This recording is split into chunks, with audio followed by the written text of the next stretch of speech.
अब उनके पास तो इतना विस्तार था कि वो हर बात को लंबे समय तक नहीं कह पाते थे। आगे जो जो उनके सामने उद्देश्य दिखाई देते थे वो उन उद्देश्यों पर बात करते रहते थे। तो ये बात जो हमने ग्रहण की, ये हमने गुरु से ग्रहण की और इसीलिए हमने लिखने की हिम्मत की। ये हिम्मत की बात होती है। कोई कहने बैठेगा कि आप शास्त्र विरुद्ध बात कर रहे हो, अभी तक तो तत्वार श्रद्धानम सम्यक दर्शन कहा गया है, जितने भी बाल बोध से लेकर के ऊपर की हमने चीजें पढ़ी, सब में 7 तत्व 9 पदार्थ लिखे गए हैं, ये 3 तत्व कहां से आ गए? सुन रहे हो? ये 3 तत्व कहां से आ गए? नई छेड़ाले से नहीं आ गए। ये 7 तत्व जहां से आए उनका नाम है 3 तत्व। पहले 3 तत्व हैं, उसके बाद में उनसे निकले हैं 7 तत्व। समझ में आ रहा? इसलिए क्या लिखा है? तिनके स्वरूप का ज्ञान सत्व। उनके स्वरूप का ज्ञान अगर हमें हो जाएगा तो यही हमारे लिए सत्व माने सारभूत है। और तिनकी श्रद्धा सद तत्व सार। अगर हमें उनकी, तिनकी माने उन देव शास्त्र गुरु की श्रद्धा हो जाएगी तो यही 7 तत्वों का सार है। भाई जिसमें से 7 तत्व निकले, हमने अगर उसी को पकड़ लिया तो हमने सार को पकड़ लिया ना। नहीं समझ में आया? गन्ने का रस जहां से निकला, हमने अगर उस गन्ने के खेतई को पकड़ लिया तो क्या हमने रस को नहीं पकड़ लिया? तो 7 तत्वों का सार जो है वो 3 तत्वों में है। अगर 3 तत्वों पे तुम्हारी श्रद्धा बनी तो 7 तत्वों की श्रद्धा है। और 7 तत्वों की श्रद्धा कहते कहते तुमने सारा समय गुजार दिया और 3 तत्वों की श्रद्धा नहीं बनी तो तुम्हारे अंदर 7 तत्वों की श्रद्धा भी नहीं है। इसलिए 7 तत्व तो ये भीतर की चीज हो गई भाई। जीव दिखता नहीं, अजीव दिखता नहीं, कर्म दिखता नहीं, बंध दिखता नहीं, आश्रव दिखता नहीं, मैं किस पे विश्वास कर लूं? दवाई खाने के बाद में जो प्रक्रिया भीतर हो रही है उस पर विश्वास क्या करना, वो तो ठीक है, वो तो डॉक्टर का काम है। ये हमारे डॉक्टर के विश्वास के ऊपर है ना कि भाई तुमने जो दवाई दी वो हमारे लिए ठीक है, बस। अब दवाई खाने के बाद की जो प्रक्रिया हो रही है उस पर तो विश्वास है और डॉक्टर के ऊपर विश्वास ना हो तो वो दवाई भी काम नहीं करेगी। सुन रहे हो? हाँ, इसलिए सीखो। नया ज्ञान, नई चीज, नई छेड़ाला के माध्यम से आपको हर समय मिल रही है। बस इसमें घुसने की कोशिश करो, इसको समझने की कोशिश करो। क्या सुना? तो तत्व कितने? 3। अब बोलने लगे। 7 तत्व कहां से निकले? 3 तत्वों से। तो जिसने 3 तत्वों की श्रद्धा कर ली, क्या उसने 7 तत्व की श्रद्धा नहीं की? हा? जिसने वैद्य की श्रद्धा कर ली, क्या उसने उसकी दवाई की श्रद्धा नहीं की? ये दवाई भी नहीं है, ये तो दवाई खाने के बाद का प्रोसेस है भाई। तुम्हें बंद हुआ है, तुम्हें बंद तोड़ना पड़ेगा, तुम्हें आश्रव रोकना पड़ेगा, संवर करनी पड़ेगी, निर्जरा करना पड़ेगा। भाई तुम बताओ ना, कौन सी दवाई से डिसेंट्री बंद होगी? तुम बताओ ना। कौन सी दवाई से जो कॉन्स्टिपेशन हुआ है वो दूर होगा? हमें इससे क्या लेना देना है? आप तो दवाई दो, हम खाएं, बस। तो देव शास्त्र गुरु तो वो हुए जो दवाई देने वाले हैं। अब दवाई खाने के बाद की जो प्रोसेस है वो है ये आश्रव, बंध, संवर, निर्जरा। भीतर की प्रोसेस जानने की हमें इतनी ज्यादा जरूरत क्या है? बोलो तो, कुछ गलत कह रहा हूं तो बता देना मुझे। हाँ, रोगी को इस किससे मतलब होता है? बस रोग दूर कर दो हमारा। तो जब हम उनकी दी हुई दवाई खाएंगे तो आश्रव रुकेंगे, संवर होएगा, बंध मिटेंगे, निर्जरा होगी, सब हो गई। और खाते रहेंगे तो एक ना एक दिन मोक्ष हो ही जाएगा। तो इससे ज्यादा हमें किसी चीज की जरूरत क्या है भाई? देव शास्त्र गुरु, इसी से हमारा कल्याण होना है। तो तत्व कितने हुए? 3 हुए। समझ आ रहा है ना? और जो 7 तत्वों की बात है वो भी होगी, लेकिन अभी वो 7 तत्व भी आपके लिए ज्यादा उपयोगी हों, जो अनादिकाल से संसार में भटक रहे हैं, अनादिकाल से संसार के पंच परावर्तनों में पड़े हैं। उनके लिए सबसे पहले 7 तत्वों की जरूरत नहीं है। 7 तत्वों के ज्ञान की जरूरत नहीं है, उनके लिए सबसे पहले क्या, 3 तत्व के ज्ञान की जरूरत है। और आजकल आदमी संक्षेप में ही चाहता है, भैया रोग हो रहा है, रोग हो रहा है, इतना अनुभव हो गया है, इसको दूर करने की बात बता दो, जो होगा भीतर होता रहेगा, आप तो हमें बताओ कि क्या खाने से क्या होगा, बस। सुन रहे हो ना? तो गुरु ने हमें कितना अच्छा ज्ञान दिया, सुन रहे हो? इस ज्ञान को गुरु के अनेक शिष्य होंगे, लेकिन किसी शिष्य ने शायद ही कभी कहा हो, ये भी आप देख लेना। तो मैं समझता हूं कि मैं गुरु का सबसे अच्छा शिष्य हूं, ये मुझे अपने आप में खुशी है इस बात की। चाहे कोई माने या ना माने, हमें क्या लेना देना। मैं मानता हूं मैं गुरु का सबसे अच्छा शिष्य हूं, जो मैंने गुरु की एक एक बात को भी लिपिबद्ध करके और उसको हमेशा के लिए क्या कर दिया, अमर कर दिया। समझ में आ रहा है ना? हाँ। अब लोगों के सामने क्वेश्चन आए तो आप ही उत्तर दे देना, हमारे पास तक आने की जरूरत ही ना पड़े। ये एक अपने आप में, जब तक ज्ञान की धारा हमारे अंदर एक नए आयाम के साथ, नए चिंतन के साथ, गुरु की विश्वास के साथ जब तक आगे नहीं बढ़ेगी, तब तक हमारे लिए सम्यक दर्शन की संभावनाएं बहुत कम रहती हैं। इसलिए पंडितों के ज्ञान से सम्यक दर्शन होता है, हमें तो समझ नहीं आता, क्योंकि सबको बस ऐसा पड़ गया है कि बस मैं भी पढ़ा दूं, मैं भी पढ़ा दूं, मैं भी सिखा दूं, और बस इतना ही अच्छा लगता है कि मेरे ग्रुप में कितने लोग हैं, कितने लोगों को मैं सिखा रहा हूं। मैं ना केवल इंडिया में, मेरा इंटरनेशनल ग्रुप है, अब्रॉड में भी लोग सीखते हैं। अरे भाई बहुत बड़ी बात हो गई। तो समझ आ रहा है? तो अपने लोग भाई भले ही विदेशों में सीखते हो ना सीखते हो, पूरी इंडिया में फैले हो ना फैले हो, अपने को उससे कोई मतलब नहीं। लेकिन जितने भी लोग हैं जो सामने बैठे हैं, अगर इतने ही सीख जाएंगे तो बस हमें इतने से ही खुशी हो जाएगी।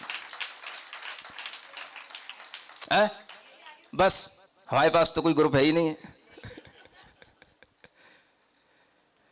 तो इस तरह के ज्ञान की धारा को आगे बढ़ाने के लिए भी लोगों के अंदर एक ज्ञान की एक भीतर पैठ चाहिए। जब आपके अंदर इस ज्ञान की पैठ आएगी तभी आप दूसरे से कुछ कहेंगे, उसको बताएंगे, तब वो मान पाएगा। तो जिसके अंदर देव शास्त्र गुरु की श्रद्धा है, ये बात सत्य हो जाती है कि उसके अंदर 7 तत्वों की श्रद्धा है। सुन रहे हो? हाँ, देव भी वही 7 तत्वों को बता रहे हैं, उनका रूप देख लो, शास्त्रों में भी वही लिखा है, गुरु भी वही बता रहे हैं। लेकिन पहले हमें 3 तत्वों को स्वीकार करना पड़ेगा। इतने स्वार्थी मत बनो कि बस हमें कोई भी दवाई ला करके दे दे, हम खा लें, हमारा काम हो जाए, हमें क्या लेना देना है, कौन वैद्य क्या है। ऐसा भी तो हो सकता है। नहीं समझ में आया? हमें वैद्य के पास जाने की जरूरत ही ना पड़े। भाई कल तुमको पेट में दर्द हुआ था, कल तुमने क्या खाया था?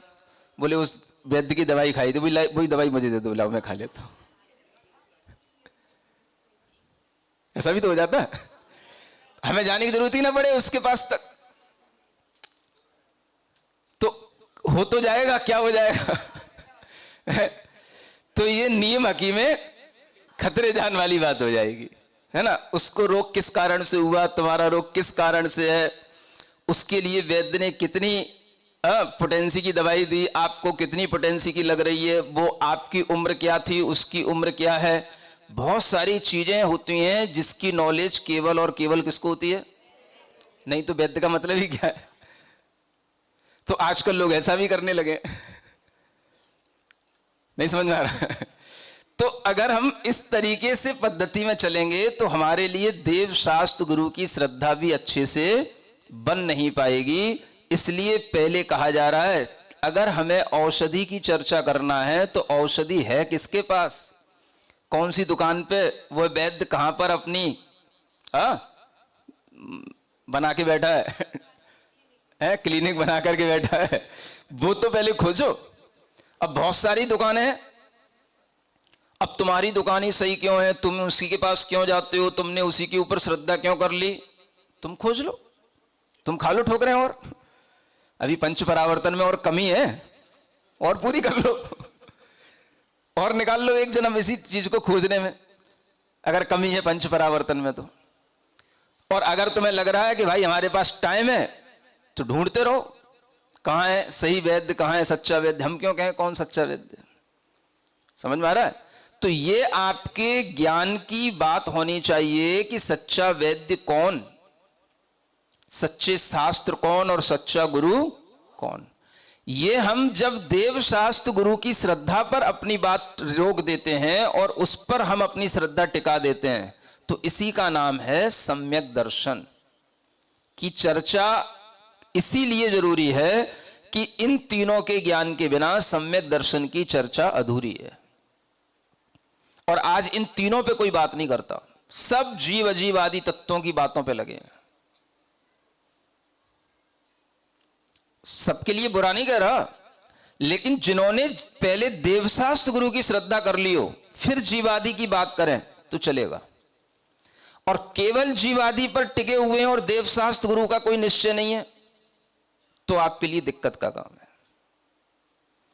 इसलिए यह बात आपको ध्यान में रखनी पड़ेगी। नई छेड़ाला की यह भी एक नई बात है, नई छेड़ाला की नई बातें। अब आप लिस्ट बना लेना, मुझे नहीं पता, सुन रहे हो?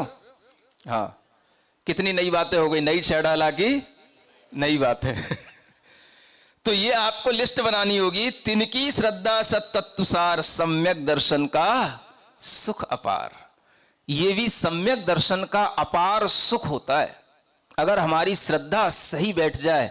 भाई हम जिस दुकान पर चढ़े, जिस वैद्य के क्लिनिक पर पहुंचे, वो वैद्य बिल्कुल परफेक्ट है, तो बहुत बड़ा संतोष मिल जाता है। रोग अब ठीक हो जाएगा, वैद्य ने कह दिया है, ऐसा कोई रोग नहीं है जो यहां पर आने के बाद ठीक ना हो। जब वैद्य इस तरीके से हमें विश्वास दे करके रोग को निदान बता रहा है, तो हमारे लिए आधा दुख तो उसी समय पर दूर हो जाता है और सबसे बड़ा सुख मिल जाता है। हमें एक अच्छे वैद्य की प्राप्ति हो गई, ये सबसे बड़ा सुख कहलाता है। सुन रहे हो?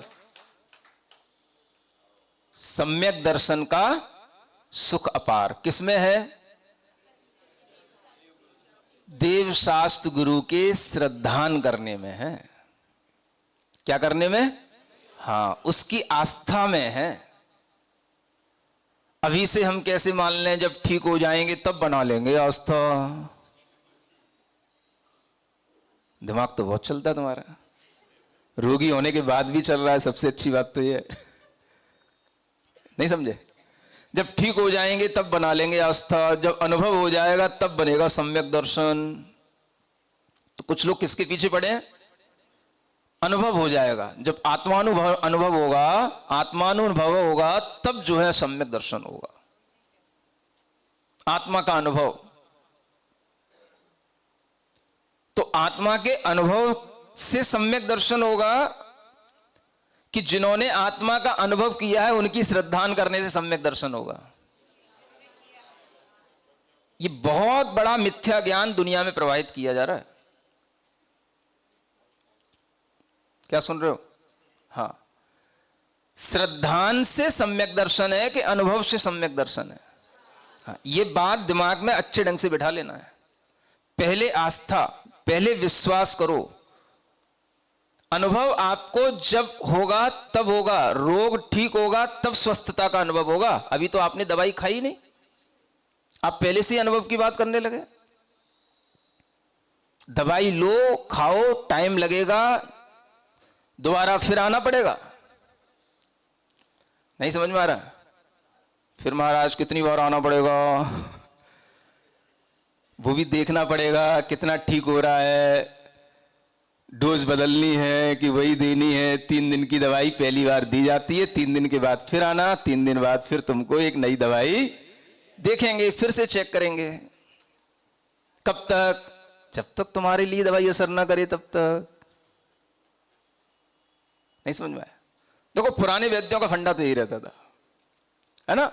अब आजकल के डॉक्टर कुछ भी करें, लेकिन पुराने लोग जो होते थे वो हर तरह से इसी तरह से दवाई दे करके 3 दिन के बाद फिर से बुलाते थे, चेक करते थे और फिर अपनी दवाई बदलते थे और फिर से एक नई दवाई देते थे, ठीक होता था। धीरे धीरे एक डॉक्टर के ऊपर विश्वास करके रखोगे तो काम चलेगा। 3 दिन हो गए, कुछ फायदा नहीं मिल रहा है, मैं तो दूसरे के पास जा रहा हूं। जाओ। क्या सुना? हाँ, तो ये सबसे बड़ी चीज है। क्या? विश्वास, आस्था, ये श्रद्धान, इसी का नाम क्या है? सम्यक दर्शन। और ये विश्वास से ही सुख मिल जाता है। ये वैद्य हमारे रोग को ठीक कर देगा। इस श्रद्धा का नाम ही सम्यक दर्शन का सुख है। अनुभव कर पाओ तो कर लो, पहले इसका अनुभव कर लो।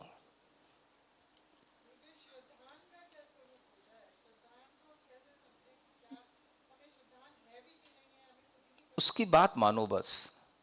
हाँ, उसने कहा 3 दिन बाद आना तो 3 दिन बाद आना।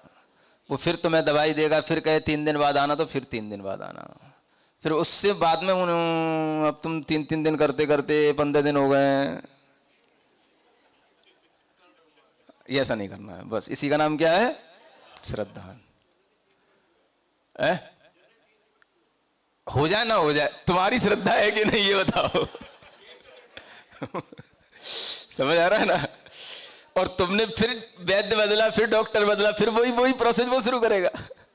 फिर वहां से 6 दिन बाद तुम फिर शुरू करोगे तो वो 3 दिन बाद वो वहां से फिर शुरू करेगा। समझ आ रहा है? तो इस तरह से भटकन बढ़ेगी। श्रद्धा इसी का नाम है। एक बार आपको समझ लेना है कि वैद्य कौन है और उस वैद्य के पास हमारा रोग ठीक होना है, तो इसी श्रद्धा से हमें आगे बढ़ते रहना है। बस समझ आ रहा है ना? हाँ, एक बार देखो तो बस हो जाए काम एक ही बार में। हम उन्हीं के हो गए। इसका नाम क्या है? श्रद्धान। बस तो अपन तो एक ही बार में अपना कल्याण हो गया। नहीं समझ में आया? बस तो एक बार जब देखो तभी लगने लग जाए बस हाँ हम उन्हीं के हो गए। बस हो गए तो उन्हीं में खो गए। बस अब कोई दूसरे की बात नहीं। तो इसी की श्रद्धा से हमारे अंदर ये सम्यक दर्शन की प्रवृत्ति होगी, ये गुण हमारे अंदर प्रकट होगा। ये भाव इस तीसरे छंद में बताया गया है। समझ आ रहा है आपको? हाँ, अच्छा लग रहा है?